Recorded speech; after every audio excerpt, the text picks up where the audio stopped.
Hi everyone! It's Sunday and very special ang aking lulutuin. Why it's so special? Kasi it's gulay for me. So, ito sigarilyas from farm, kalabasa from farm, and syempre, naglalagay ako ng sili from farm. Lahat yan from farm. Ito naman, from paso. O, diba? So, nagkata ako ng kalabasa with sigarilyas. Tapos, nilagyan ko siya ng pork. Ayan. Nilagyan ko siya ng pork. I supposed to put shrimp pa.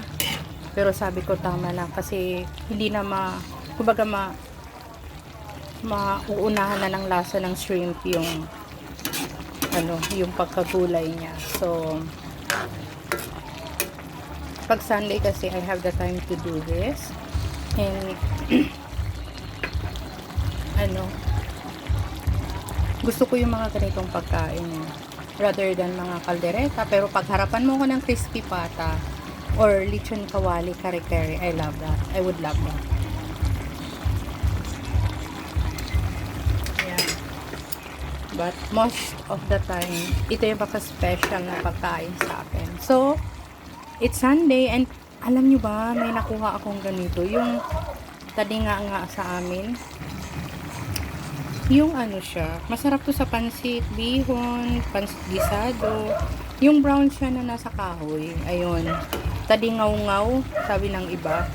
Yan. Kaya ako nagganito. Kasi nakita ko dun sa puno ng langka dyan sa labas.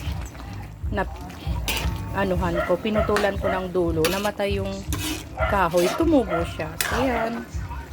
This is done. This is, cook na. So, we have to eat now.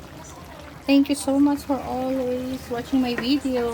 And always a comment. Don't skip the ads.